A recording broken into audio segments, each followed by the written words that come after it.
It's the early morning of 18 December 1944, outside the Belgian town of Stavelot.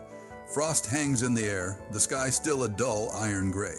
On the narrow road that leads to the river bridge, the exhaust of German armor drifts low over the ground like fog. Inside the turret of a massive king tiger, Sobersturm, bound for Joachim Peiper, studies the town ahead.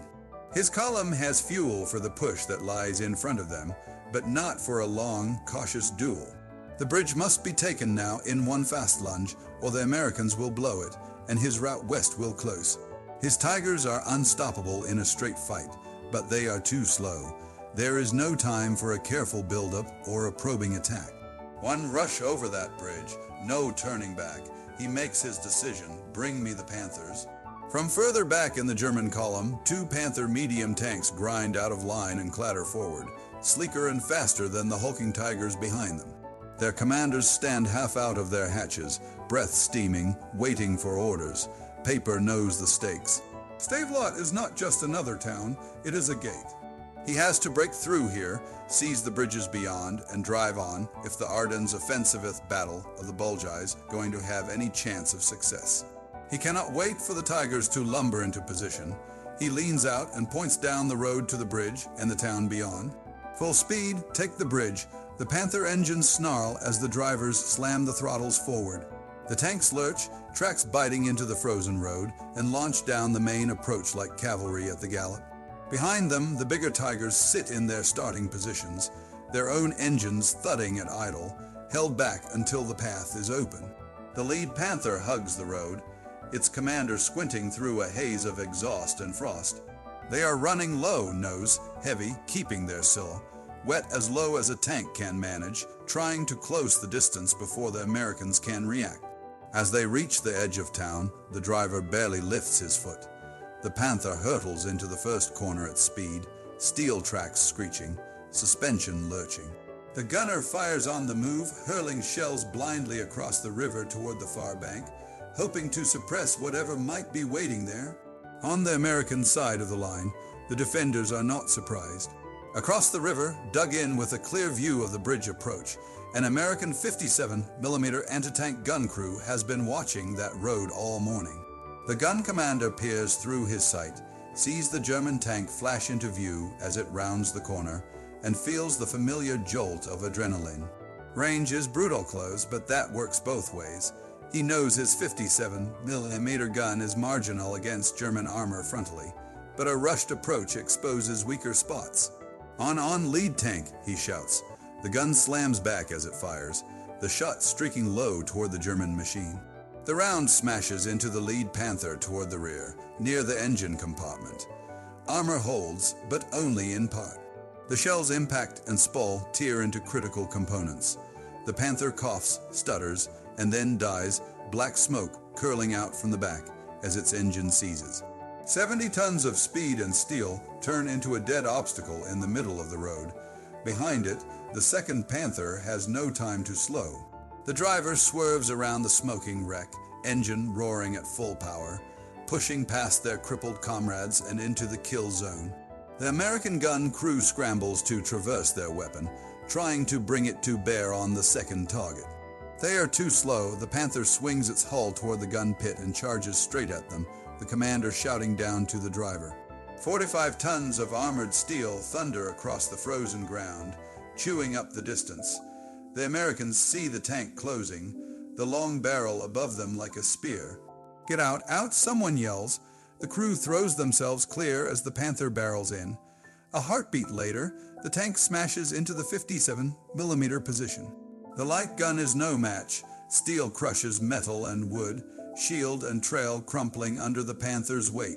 The weapon that killed the first Panther is ground into the mud. The German crew dulls and hesitate. They slam the gearbox into reverse, back away from the shattered gun, then pivot toward the bridge. Every American in range is now firing at them rifles, machine guns, anything they have. Bullets whip against the Panther's armor, hammering on the plates like hail, but the crew stays focused on the span ahead. They race onto the bridge and roar across, the river sliding below them in a gray flash. On the far side of the crossing, the streets funnel them deeper into Stavelot. The Panther, clatters into the town proper, stone walls close on either side, when the commander spots a new threat. Ahead, covering one of the streets, is a second American anti-tank gun, its barrel already slewing toward them. He snaps his head down into the turret. Machine gun, their anti-tank gun. The Panther's bow machine gun barks to life instantly, a stream of tracers ripping across the square. The German gunner rakes the American position, stitching the earth and sandbags around the crew. Splinters, dust, and stone chips explode around the defenders. Under that storm of fire, the American crew still fights. They wrestle around into the breach, slam it closed, and yank the lanyard. At this distance, they should not miss. But they do. The shot whistles past the Panther, slamming into masonry behind it. Maybe a fraction of a second of aim was lost under the machine gun fire. Maybe the tank jolted at the wrong instant. Either way, the shell fails to connect. Inside the Panther, the German gunner seizes his moment. He loads an explosive round and fires point blank at the American gun. The shell screams just overhead, passing so close above the American crew that the blast deafens them and rips the air from their lungs. A moment later, it detonates in the ground behind the position, blasting out earth and sending fragments whining back over their heads. The Panther doesn't wait for a perfect second shot. Keeping the gun roughly on target, the driver surges forward. The tank charges straight over the American weapon, the front slope climbing the lip of the gun position, crushing carriage and wheels, smashing the weapon flat. In the space of a few frantic minutes, both American anti-tank guns covering the approach have been neutralized by fire, one under German tracks. On the far bank, Peiper sees the Panthers have carved open his path. With the American defenses at the crossing collapsing, he knows this is the moment. Forward, he orders, one by one, the King Tigers roar to life behind him. The Maybach engines in their hulls thunder like distant drums, the vibration rolling through the frozen air. Each Tiger Eye inches onto the bridge in turn, the structure groaning under the weight of the 7 Titan giants. Their mission is clear and simple. Push past Stavelot, seize the American fuel dump, then continue west. Every liter of gasoline they capture buys more kilometers toward the Meuse and the heart of the Allied rear. On the American side, Major Bulge, Solis, commanding the defending forces in Stavelot, watches the enemy heavies start to cross and feels the pit in his stomach deepen. He has already seen what the Panthers can do at close quarters. Now the really dangerous monsters are on the move. Radios chatter around him in clipped, overlapping bursts. Men shout for ammunition, for orders, for artillery that isn't there. The Germans are bringing in the heaviest armor their army has, and his thin line is not built to stop that kind of firepower in the open. He weighs his options, stay and be crushed under Tigers or pull back, and try to fight again on better ground. He grabs his radio handset. All units evacuate the town, he orders, voice tight but firm, fall back, but he is no fool, and he knows what Peiper's men need most. If the Germans get their hands on the American fuel dump north of Stavelot, those tanks will not just take this town. They will keep going, deeper into Belgium, deeper into his own side's lifelines. Solis makes another quick decision, one with long shadows. He passes the word the fuel dump north of Stavelot is to be destroyed. American engineers move fast. Under pressure, but drilled for exactly this moment, they set charges, spike fuel reserves, and turn what had been a prize into a firestorm. When the work is done, the much-needed gasoline erupts in sheets of flame and thick, oily smoke. On the German side of the line, Peiper soon gets the report. The fuel dump is gone. He slams a fist or curses into the intercom. The details don't matter, fury does. That gasoline had been the hinge of his plan. The fuel that was going to carry his battle group beyond Stavelot and toward the Meuse. Now it is a plume of smoke against the winter sky. And still the reinforcements he had counted own a company of King Tigers under Obersturmführer Wessel, coming up from the south, have not arrived. Peiper looks west. If there is no fuel to the north, there might still be gasoline somewhere ahead. Bridging the gap between ambition and logistics has always been the invisible enemy in this offensive. He makes a cold calculation. Leaving a garrison of German soldiers to hold Stavelot, he orders his group of King Tigers to form up and continue the advance to the west, in search of more American gasoline. The engines rev, and the armored column pulls away from the town, hugging the lines of the river, chasing the promise of fuel. His impatience, his need to keep moving, has a cost. Stavelot, the critical crossing he has just taken at such risk, is left without heavy armor. Only German infantry remain inside the town. Their orders are to wait for Wessel's Tigers coming up from the south and to set up what defenses they can. The soldiers start digging in, foxholes, hasty barricades, weapons sighted down streets. In a town of narrow lanes and stone walls, any corner could become a firing position. They know the Americans will counterattack, it is only a matter of when and from where. As they work, a distant rumble reaches them. Tank engines, at first hope rises. The noise comes through the air, muffled by the town's buildings. To the tired German infantrymen, it sounds like Salvation's long-awaited King Tigers from the south. But the sound is wrong. It is not coming from the direction they expect.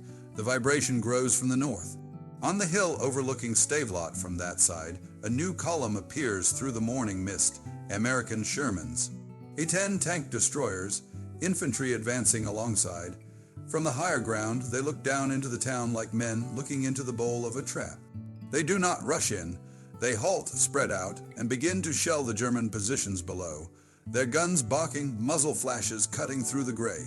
Shells slam into streets and houses where the Germans have just begun to dig in. Roof tiles explode, walls shatter, splinters of stone and wood scythe through unprotected positions.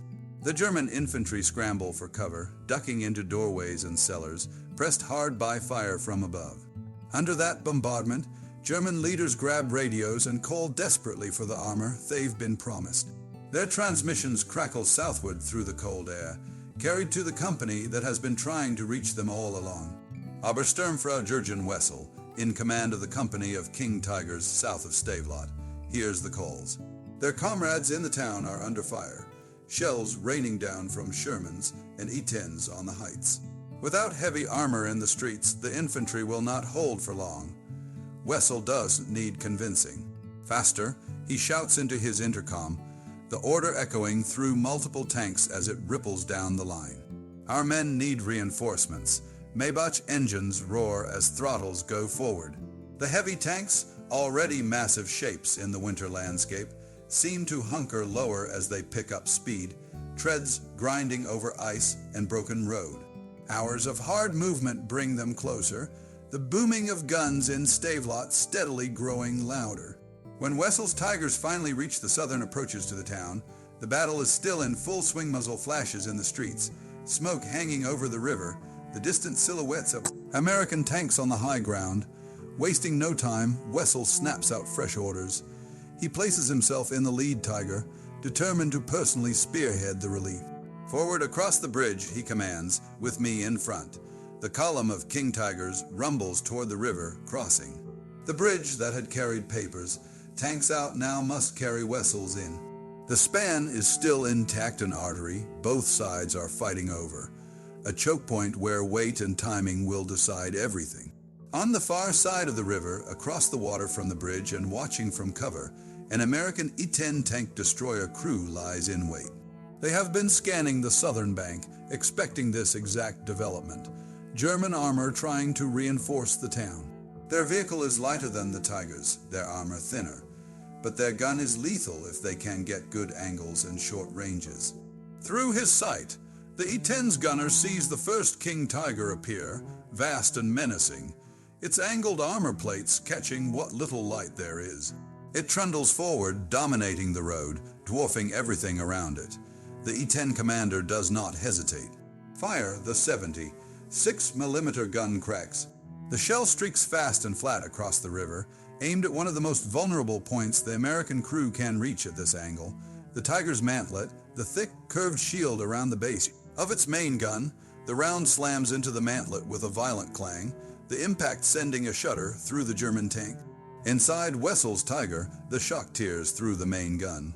The jolt is so severe that it detonates the shell already in the breech, a catastrophic misfire contained only by the massive thickness of German steel surrounding it. The force hurls the gun backward in an uncontrolled recoil. The breech block and recoil system slam rearward into the fighting compartment, smashing into the midsection of the loader with brutal force, driving the wind from his body and doubling him over in agony. The main gun is now wrecked, split, jammed, unable to fire. For a moment, the crew sits stunned, ears ringing, the smell of propellant thick inside the turret. They are still in the open, on the approach to the bridge, under the eyes and guns of the enemy. Wessel shakes it off. "Go forward," he barks. "We're in the open." The driver answers with action. The crippled Tiger surges ahead, engine roaring, desperate to get off the exposed ground and into the denser streets of Stavelot before another American shell finds its mark. They roll on toward the town, a 7-ton machine now with no working main gun, blindly pressing into a battlefield where other threats are already waiting. They roll on toward the town, a 7-ton machine now with no working main gun, blindly pressing into a battlefield where other threats are already waiting. The bridge comes up fast, the river flashing beneath their tracks. Behind Wessel's crippled Tiger, more King Tigers follow, heavy silhouettes filtering through smoke and ruined buildings on the southern bank as they edge toward the crossing. Once across, the streets of Stavelot open in a web of narrow choices. At a junction just beyond the bridge, multiple streets split away into the town. Wessel has seconds to decide. Somewhere up there, American guns are waiting. Somewhere else, his own infantry are hanging on by their fingernails. He leans forward, trying to rid the town like a map he's never seen. Left, he orders. The driver swings the Tiger into the chosen street, treads grinding over rubble. The tank, still stunned from the earlier hit, lumbers between rows of houses, its great gun barrel now just dead, weight pointing uselessly ahead. On the far side of town, hidden down a side street with good cover and a clear field of fire, another American E-10 tank destroyer waits. Its crew has been tracking the German advance by sound and reports from infantry. The first Tiger has already been engaged at the bridge. They know more will follow. They have set up to catch anything that tries to push deeper into Stavelot. Through his scope, the gunner suddenly sees it. A King Tiger turns into the street, its broad front plate filling the sight picture, coming almost directly toward them. For a moment, the American is struck by the sheer size of the thing, then training overrides awe. Tiger front, range close, the commander snaps. Take the shot. The 76mm gun booms, recoil punching back through the open-topped hull. The shell smashes straight into the Tiger's frontal armor. On Wessel's tank, the impact is like being hit by a sledgehammer the size of a car. The shell fails to penetrate. Frontal plate is simply too thick, but the force of the hit is tremendous. The whole hull shudders. Inside, the crew are thrown against their harnesses and metal fittings. Wessel feels it in his chest, a violent, bruising impact that rattles his teeth. But the armor holds. He knows that luck will not last a second time, not if the E-10 can work around to the flanks or get another shot at a vulnerable point. Back up, now, he shouts. In the cramped driver's position, the man slams the lever into reverse and hits the accelerator, more focused on obeying instantly than on what is behind them. The 7-ton tank lurches backward. There's no time to guide it neatly. With a sickening crunch, the Tiger slams tail first into the wall of a house. The masonry gives way under the weight, stone and timber collapsing in a cascade. The rear of the tank bursts through, dragging a section of wall with it. Above, the upper floor and roof lose their support and come crashing down, showering the vehicle in debris. Chunks of roof and beams smash onto the engine deck and turret, dust pouring into every gap. The crew cough, half blinded. Forward, get us out of here, Wessel barks. The driver tries. He works the controls, tries to pull the Tiger out of the wrecked building. The Maybach engine growls, then coughs, then labors under a sudden, ugly strain. Something in the rear-crushed intake, twisted exhaust, shocked fuel line gives way. The engine dies. The attempt to restart yields only grinding and dead noise. Surrounded by fallen masonry, with a useless gun and a dead power plant, the King Tiger is now a colossal, immobile target. Wessel understands what that means. Out, he orders sharply, abandon tank. The crew don't argue. One by one, they scramble from the hatches, dropping down into the rubble, bent low as if their sheer presence might draw fire. They dart between walls and alleyways, weapons clutched tight, hearts pounding, every corner a potential kill zone.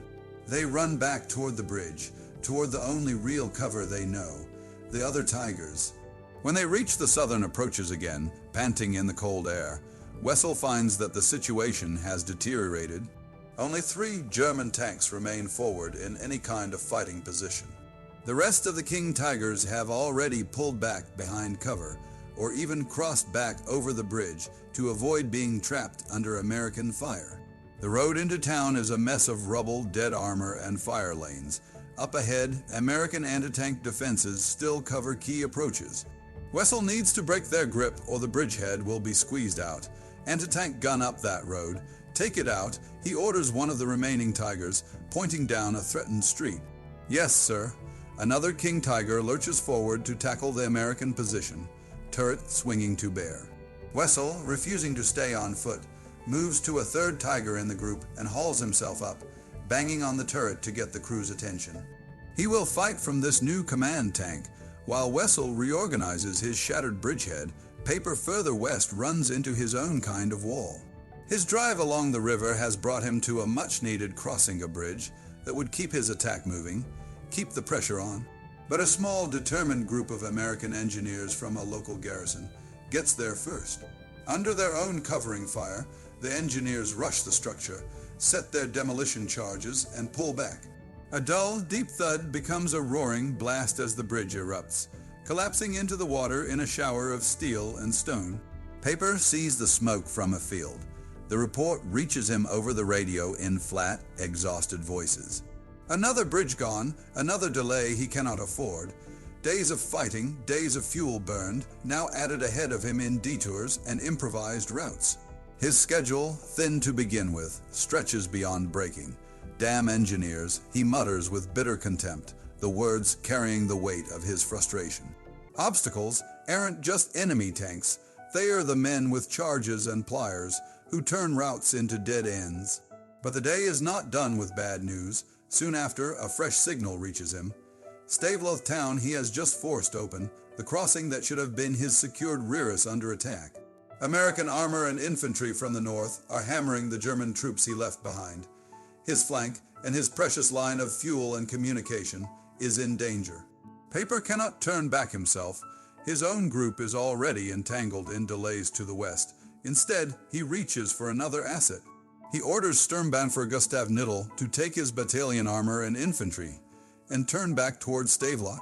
Where Peiper cannot personally reinforce, Knittel will have to carry the burden, pushing from the northwest to relieve pressure on the town.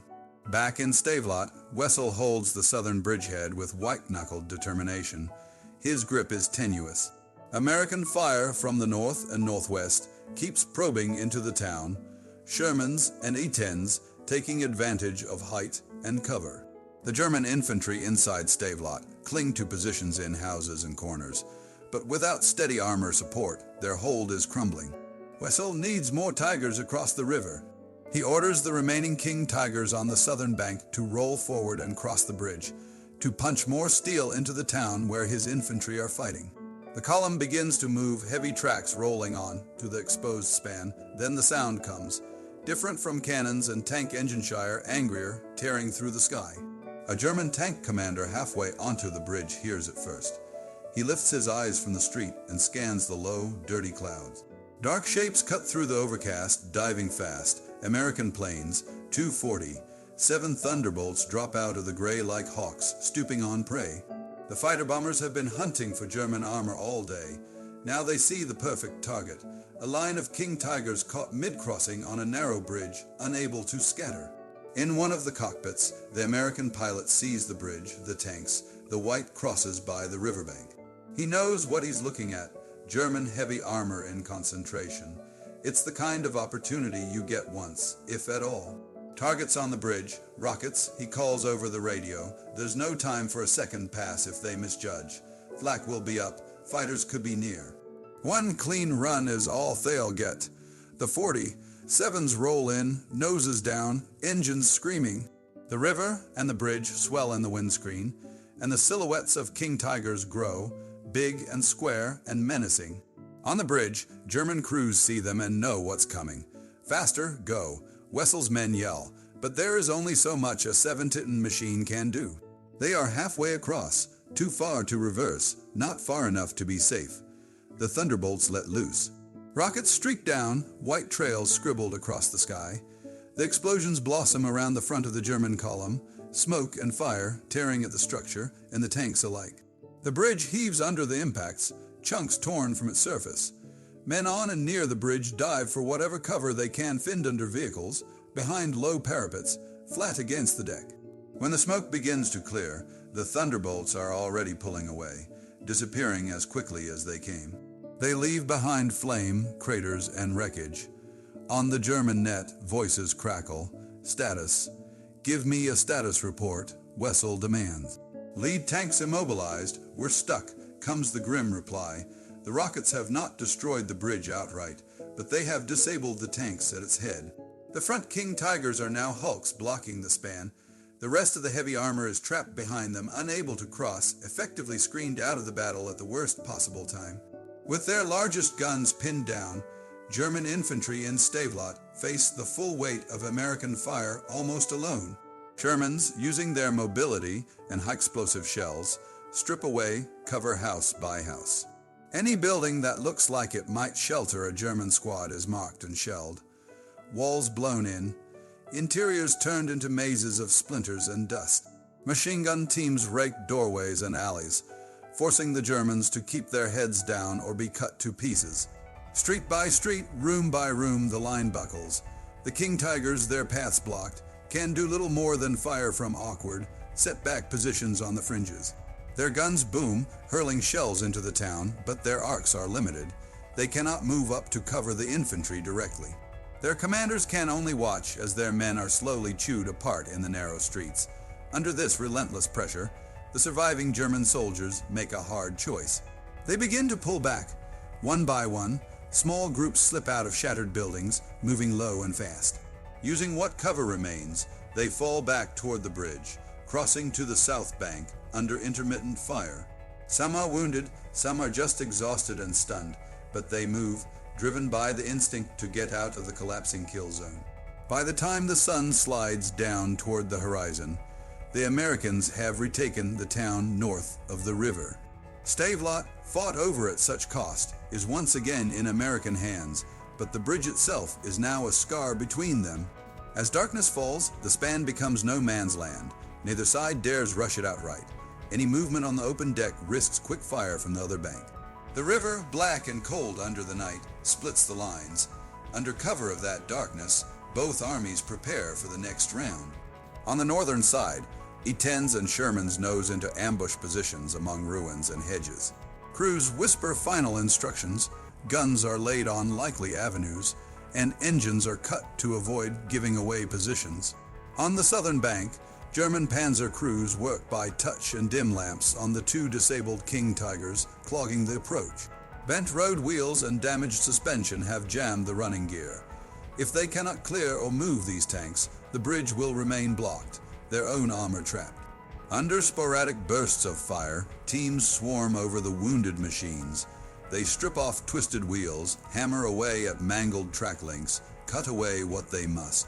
The work is brutal and cold and slow, but eventually they succeed. The stricken Tigers are coaxed back into motion. They are not healthy limp more than roll, every meter an effort, but their engines still turn and their tracks can still drag their weight.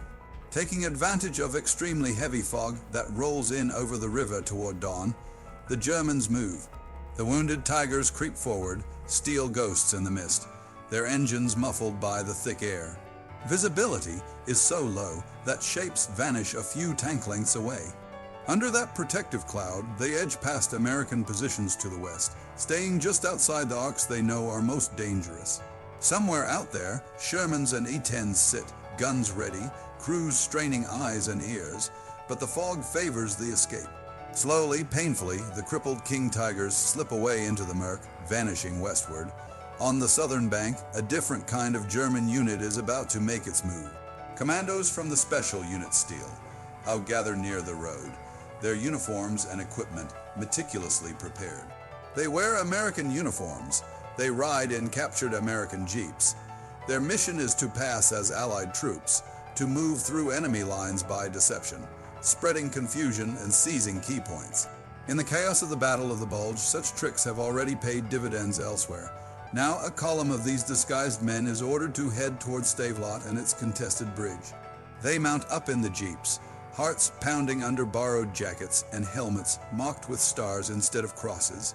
They know the risks. If the Americans see through the ruse, there will be no mercy. They roll out, engines buzzing compared to the thunder of tanks, wheels rattling over the road toward the river. As they approach the bridge, the silence is heavy, broken only by the distant thump of artillery and the murmur of the river. The darkness and fog work for them from a distance, in outline. They look like any other group of American troops returning from the line. The lead jeep edges onto the bridge, then the next. The column creeps forward, the men staring ahead, trying not to look guilty, trying not to fidget with their weapons. They make it halfway across. Their objective, America's side of the river, is within sight, shrouded in smoke and shadow, but closer than it has been all day. On the northern bank, however, the Americans have been warned.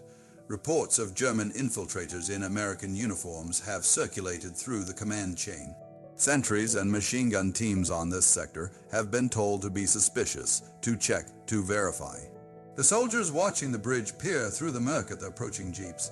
Something mustn't fit the way they bunch, the cadence of movement, maybe a flash of wrong equipment. Whatever it is, suspicion hardens into certainty. The Americans are wise to the deception. Without warnings or challenges, the night is torn open by the thunder of machine guns. Lines of tracers scythe down the span. Bullets rip into the jeeps, smashing glass, punching through thin metal and shattering bodies. The first vehicles jerk to a stop, then are slammed from behind by others still trying to move forward or reverse. The entire column is caught in the kill zone.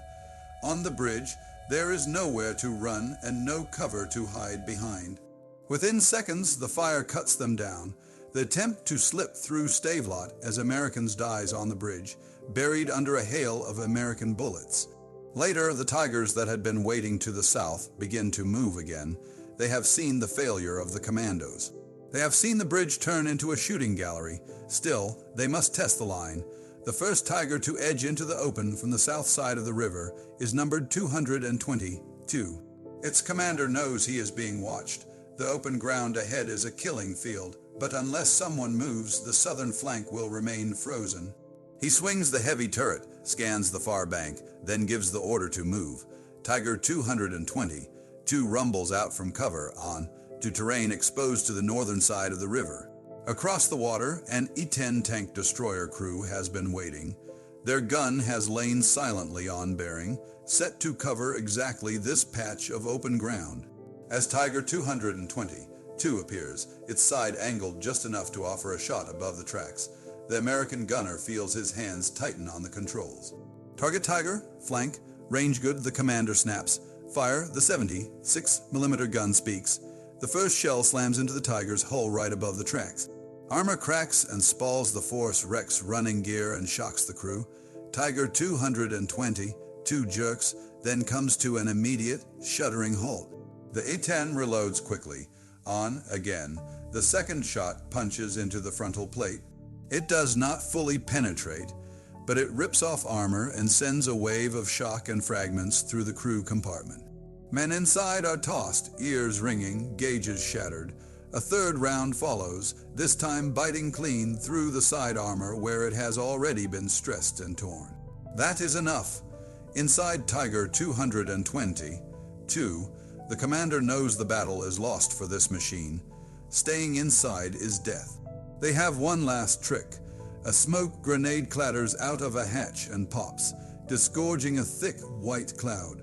Under the sudden curtain, the crew scramble out, dropping to the frozen ground and disappearing into the dense fog of war smoke, mist, dust, and sheer confusion. From the American perspective, the Tiger vanishes in its own smoke. They keep guns trained, but no more shots are needed. The enemy crew are gone, the machine crippled and silent.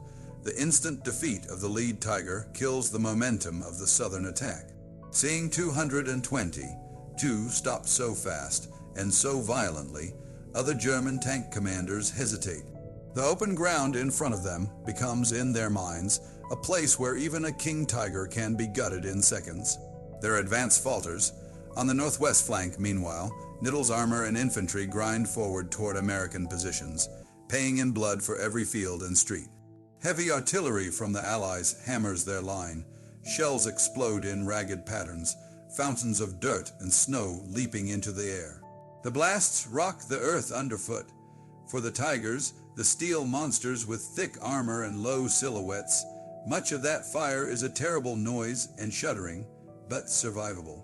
For the German infantry marching alongside them, it is devastation. Men are flung down, torn apart, scattered.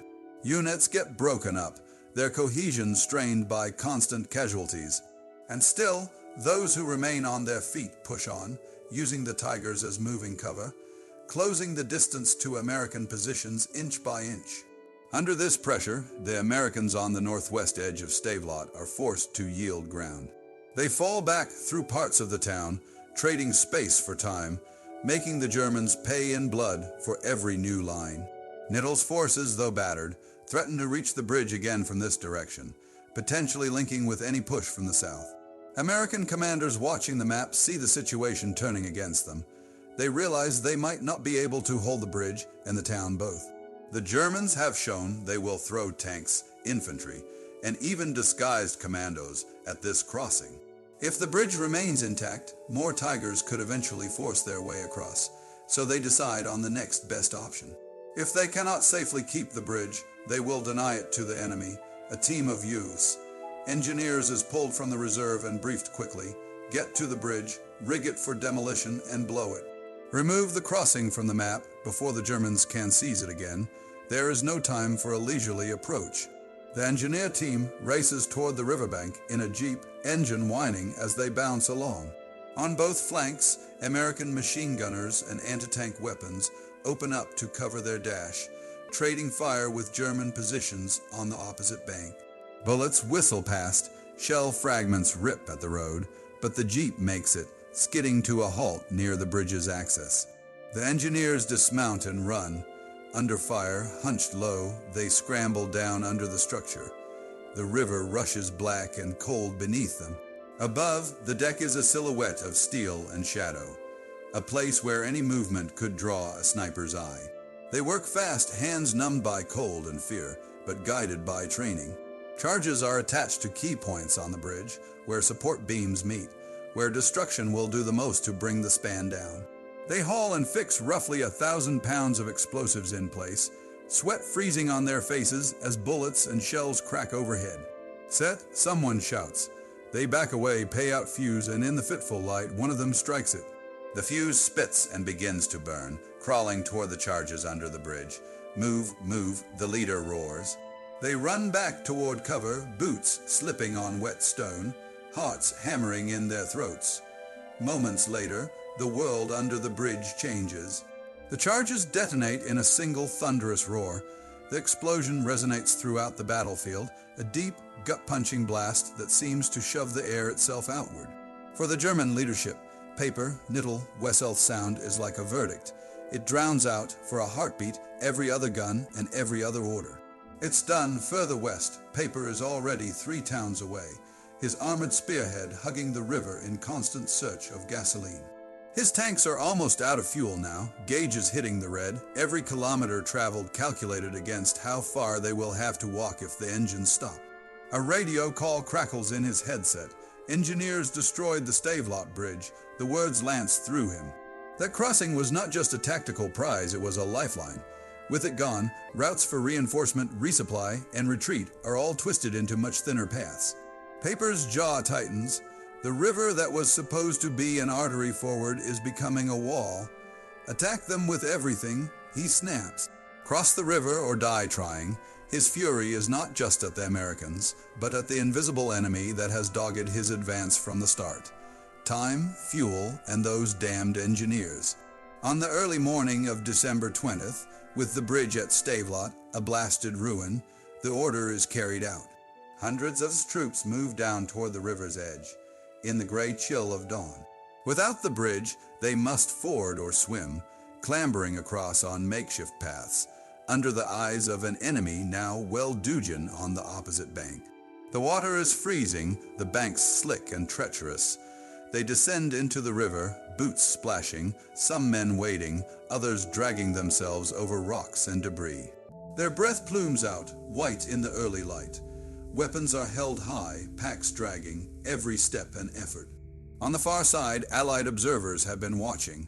Forward artillery observers, dug into hidden positions, see the dark mass of men moving into the water. Radios crackle as they pass the coordinates to the guns waiting behind the lines. The Allied heavy artillery is ready. A few long seconds pass as calculations finish and guns are laid. Then the barrage comes in. Shells scream overhead and slam into the river and its banks. Water and earth erupt in towering geysers. Men vanish in blasts, thrown down or ripped apart. The neat lines of troops trying to cross dissolve into chaos in an instant. Those few who manage to stagger or scramble onto the far bank find no safety there. American machine guns and rifles, already set to cover potential crossing points, open up. The survivors, wet, cold, disoriented, are cut down as they try to gain a foothold. The attempt to force a crossing without the bridge bleeds out into the river itself. In front of Stavelot, the water runs on, uncaring, as the bodies of men and the remnants of their weapons lie half-submerged along its edge.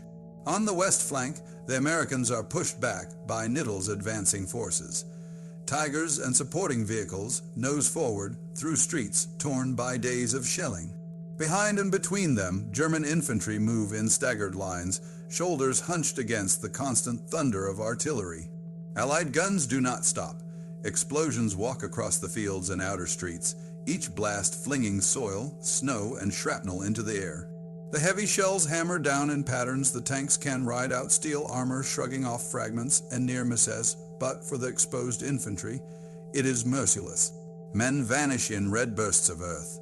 Others are flung to the ground, stunned or broken. Small groups get cut off, leaders killed or wounded. And still, enough men keep going, pressed forward by orders, habit, and the looming shapes of the tigers that promise some kind of protection. The Americans give ground grudgingly. They fall back step by step, trading distance for time, letting the Germans bleed under the constant weight of artillery and small arms fire. Niddle's spearhead still threatens to reach the bridge from the northwest, but every meter costs him more infantry he cannot replace. In the midst of this grinding fight, one of Niddle's heaviest assets moves into a deadly game of cat and mouse. A King Tiger, turret number 133, pushes ahead toward the American line. The crew inside know the drill. Keep the thick front armor toward the enemy. Don't expose the flanks. Use the main gun from range if possible. But in the tight streets and broken terrain near Stavelot, theory and practice are not the same. Somewhere up ahead, an American E-10 tank destroyer waits. Its crew, seasoned now by days of combat, knows they cannot duel a Tiger eye fronting at long range. But if they can hit a vulnerable spot at the right moment, their 76mm cannon still has teeth. They see 133 appear in their sights, a broad, slab-sided shape rolling between shattered buildings.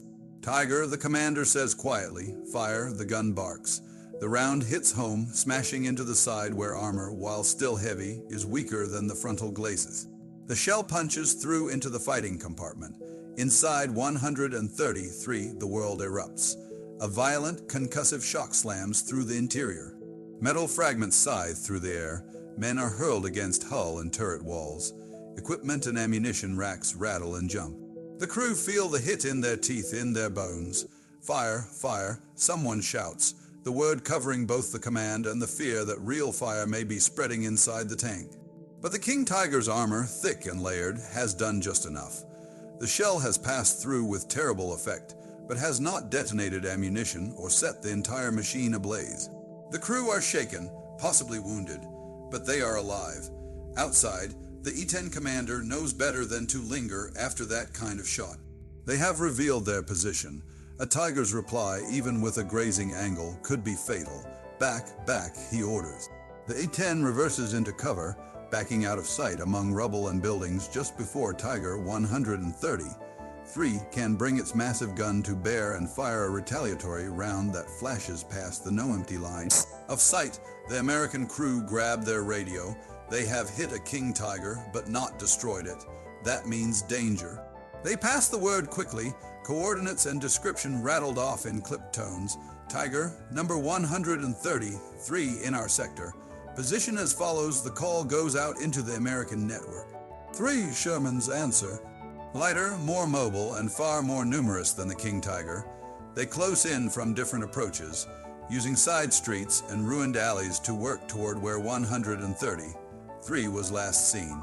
Their commanders know they're not outgunning the tiger. They're out-maneuvering it, hunting for angles and timing. Meanwhile, inside 133, the German commander orders his driver forward. They cannot sit still. Somewhere out there, an E-10 that just punched a shell through them is repositioning. If they can find it and destroy it, they will relieve pressure on their sector. The big tank grinds on, turret swinging, eyes searching. A Sherman makes the first move. It appears suddenly from a side street, a green shape darting out from behind a ruined building. The American gunner has been waiting for this moment, his barrel already roughly laid on the tiger's silhouette. Halt, target left, the German commander shouts, seeing movement out of the corner of his eye. But there is no time. The Sherman fires. The shell slams into 133's turret armor. The German steel is thick enough that the round doesn't punch clean through, but the impact is savage. It ricochets violently inside the turret structure, sending shockwaves and fragments, careening around the fighting compartment. The crew are thrown again, some cut by Spall, all dazed. Moments later, another Sherman emerges from a different angle and fires. This second shell crashes into the tiger's hull. The heavy frontal armor absorbs the blow, deforming under impact, but not breaking open. Still, the sheer force adds to the cumulative damage, more shock to systems, more stress on welds and plates. The tiger's gunner fights to regain control of his weapon, swinging the turret toward where he saw muzzle flashes. The main gun begins to track, hunting for a Sherman silhouette. The Shermans don't wait around. Their commanders yank them back into cover-averse gear, tracks biting, hulls sliding behind walls and corners. They duck out of sight just before the king tiger can achieve a firing solution, using their agility and smaller size to dance in and out of the monster's slower arc. Inside 133, the German commander feels the trap closing. His armor, once a shield that gave him confidence, is starting to feel like a cage. It doesn't matter how thick it is if he cannot bring his gun to bear quickly enough. If enemies can peck at him from angles he can't cover. He knows he is in deep trouble, and then comes the shot that changes everything.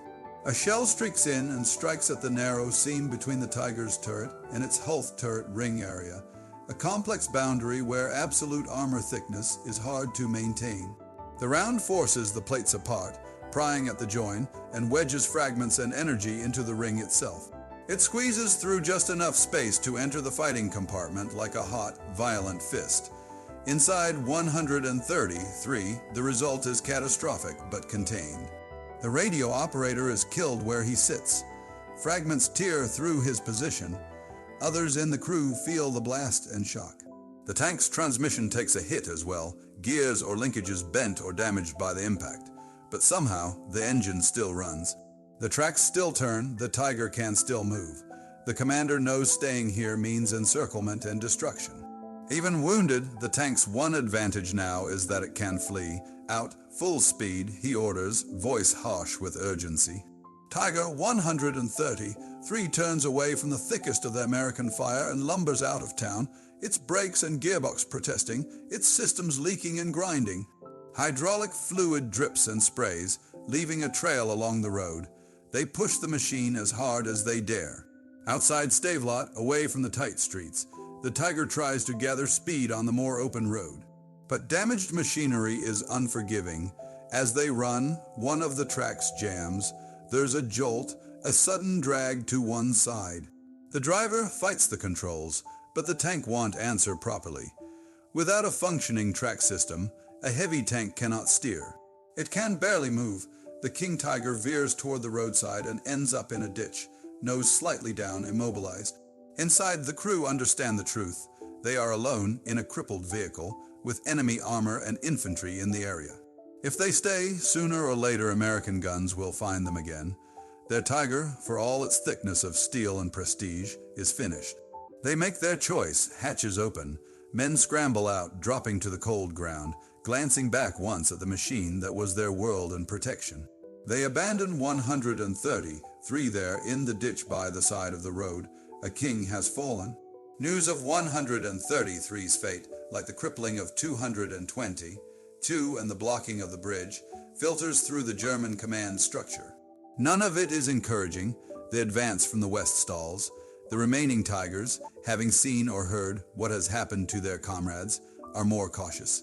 The terrain, so favorable to ambush and flanking movements, suddenly seems full of hidden E-10s and Shermans. Their commanders weigh each move, each street, against the question, is this where my tank dies uselessly in a corner? Momentum bleeds away. Across the sector, the German effort begins to crumble under the combined weight of artillery, determined American armor, and the sheer attrition of infantry losses. Knittel looks at the situation. He has Tigers on the field, but fewer than before, and each one is now a precious asset that could be trapped or destroyed. His infantry strength is eroding. The river crossing at Stavelot is gone, blown apart by engineers. Peiper's promise of a hard thrust into the Allied rear now looks more like a fantasy than a plan. He is left with one choice. He orders a full retreat. German units that can disengage start to pull back, tank engines revving, infantry moving in small groups, some carrying wounded. They leave behind wrecks, dead, and a town that is no longer worth the price being paid for it. West of Stavelot, Peiper's own situation has collapsed in another way. His armored group, 3 towns away and hugging the river in a desperate search for gasoline, has finally hit the wall they all feared. Their tanks have run out of fuel. Engines sputter and die. King Tigers and other vehicles come to a halt where they sit, in lanes, on roads, in fields. For a tanker, it is a particular kind of nightmare. Sitting in a steel giant that cannot move, knowing enemy aircraft and artillery can now treat you as a fixed target. And the Allies are closing in. Infantry, tanks, and air power converge on Peiper's area, tightening a noose of fire and steel. Peiper can raid the map. There will be no relief from Stavelot Bridge is destroyed. No sudden capture of a fresh fuel dump. The Americans have learned the cost of letting gasoline fall into German hands. No clean breakout. He faces a choice between dying in place around dead tanks or preserving his men for another day. He orders his forces to abandon their vehicles. Crews destroy what they can, smashing optics, planting charges, disabling guns where possible. Then they climb out of their dead machines, leaving behind the symbols of German armored might, and move on foot into the cold Ardennes countryside. Joachim Peiper's mission, a hard drive through Belgium, a gamble to split Allied lines, and so chaos's failed completely. Damn engineers, he may say again, because in this battle, over and over, it is American engineers and their explosives that have cut his routes and strangled his fuel. He survives, but his grand thrust does not. The war, however, does not end at Stavelot. Joachim Peiper survives the conflict and, despite documented involvement in multiple atrocities, serves only 12 years in prison after the war. His name will remain a dark one, linked forever to both armored daring and brutal crimes. Around the world, myths about German armor grow in the post-war years. Stories spread off single Tigers defeating entire enemy units, of lone tanks holding off dozens. One tale claims that a superior Tiger knocked out over 40 Soviet tanks in one engagement. The Soviets, for their part, insist such an event never happened. History, as always, becomes a battleground of its own. Who do you believe? The soldiers who fought inside those steel beasts, the records of the armies that faced them, the legends told afterward, polished and sharpened over time. That's where you come in. From Peiper's failed rush for Stavelot's bridge, to engineers blowing crossings under fire, to Shermans and E-10s outmaneuvering King Tigers in the fog and rubble. His battle is shaped as much by constraints and decisions as it is by armor, thickness, or gun size. Which moment in this fight surprised you most? Panthers charging the bridge, the Thunderbolts catching the Tigers on the span, or the engineers crawling under fire to bring the bridge down? Do you think fuel, terrain, and bridges decided this battle more than any single tank did? Share your thoughts in the comments. If you want more deep dive stories of real engagements, where legendary machines meet hard limit, like, subscribe, and tell us which battle or vehicle you want to see next.